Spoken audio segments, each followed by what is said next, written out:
So ఇక్కడ మనం దానికి సంబంధించి కంప్లీట్గా డిస్కస్ చేద్దామండి.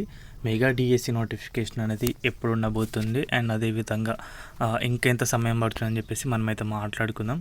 సో వీడియో స్కిప్ చేయకుండా చూడండి గైస్, చాలా ఇన్ఫర్మేటివ్గా అయితే ఉండబోతుంది. ముందుగా మాట్లాడితే కనుక అందరి మనసులో ఉన్న ఇప్పుడు మాట ఏంటంటే మెగా డిఎస్సి నోటిఫికేషన్ అసలు వస్తుందా రాదా, వస్తే ఎప్పుడు వస్తుంది, ఇంకెంత సమయం పట్టడానికి అవకాశం అవుతుంది, ఇంకెన్నాళ్ళు మేము ఈ పేజీల్లో ఇక్కడ అక్కడ ఉంటూ మా మనీ అండ్ టైం అనేది వేస్ట్ చేసుకోవాలని చెప్పేసి వారందరూ అయితే అభిప్రాయపడుతున్నారు. సో మీరైతే ఆలోచించండి. ఇంకా దానికి సంబంధించి 30 రోజుల గడువు అయితే ప్రభుత్వం అయితే కోరింది. అంటే ఎస్సీ వర్గీకరణకు సంబంధించి నివేదిక కోసం ఉపసంఘాన్ని కూడా వేసిన సంగతి అయితే తెలిసింది. మన ఛానల్లో కూడా దానిపైన వీడియో అయితే చేయడం అయితే జరిగింది. 5 సభ్యులతో కలిసిన ఒక ఉపసంఘం ఉంది.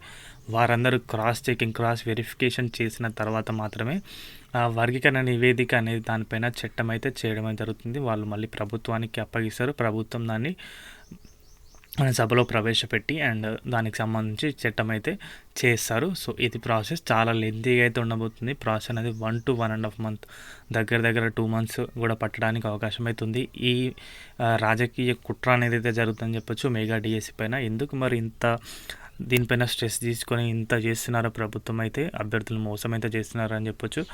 సో నోటిఫికేషన్ అనేది తప్పకుండా ఇస్తారు, బట్ సమయం అయితే అటు ఇటుగా ఉంది.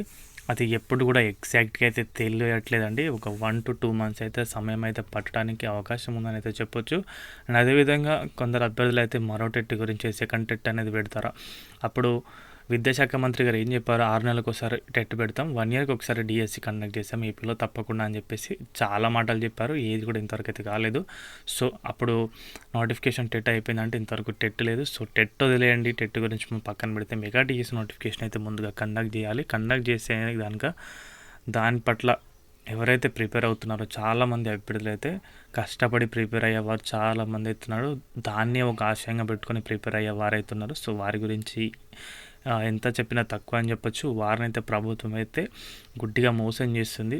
సో ఇలాంటివన్నిటిని ప్రభుత్వం వెనక్కి తీసుకోవాలి. చెప్పే ఒక్క మాట అయినా సరే, అంటే ఇప్పుడు ఒక నెల మాత్రమే సమయం పడుతుందని చెప్పే బదులు ముందే ఒక 2 to 2.5 months ఎక్కువ సమయం పడుతుందని చెప్పి, సో హోప్స్ లేకుండా ఉంటే కనుక కొంచెం హోప్స్ పెట్టుకున్న దానికంటే లేకుండా ఉంటే కొంచెం బెటర్గా అయితే ప్రిపేర్ అవ్వచ్చు. సో చూడాలి మరి ప్రభుత్వం ఏం చేస్తుందో డిఎస్సి పట్ల అని చెప్పేసి. సో ఇది గైస్ అప్డేట్ అయితే కనుక వీడియో నచ్చితే వీడియోకి అయితే ఒక లైక్ చేయండి. మన ఛానల్కి ఎవరైనా కొత్తగా వచ్చండి సబ్స్క్రైబ్ అయితే చేసుకోండి. థ్యాంక్స్ ఫర్ వాచింగ్ అందరికీ. బాయ్.